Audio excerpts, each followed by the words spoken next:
Ladies and gentlemen, this is the video tutorial dedicated to help you get rid of the malicious pop-ups related to the site Partdrop.online. Partdrop.online is a dangerous site that may attack Google Chrome and other browsers.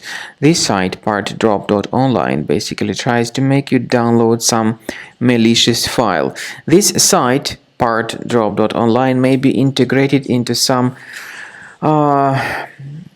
shady file download services. I do not encourage you to use these services. This is dangerous.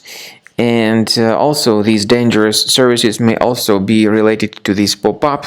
And if you download anything that the pop-up promotes, your computer may be infected. So do not visit this malicious site. Leave this page.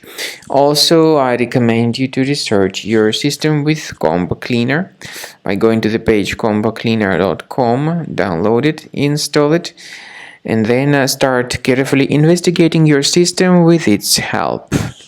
After you have successfully downloaded and installed Combo Cleaner antivirus, the program is initially in the trial mode.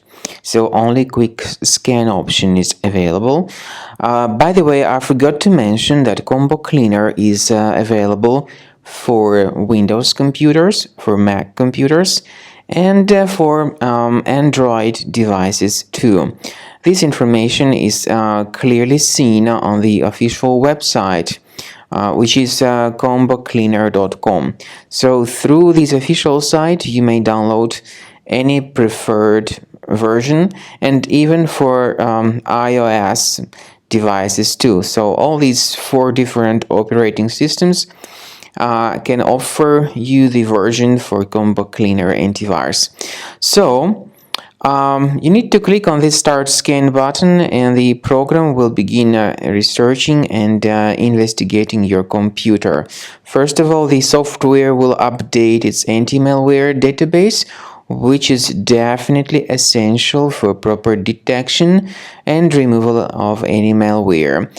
So don't skip the update procedure. Wait until the scanning has been successfully accomplished. At the end of the scan, you will see the summary of threats, and we recommend upgrading to Premium, and you can request trial. Combo Cleaner will help you to remove all these threats automatically and keep your system free of other threats in the future.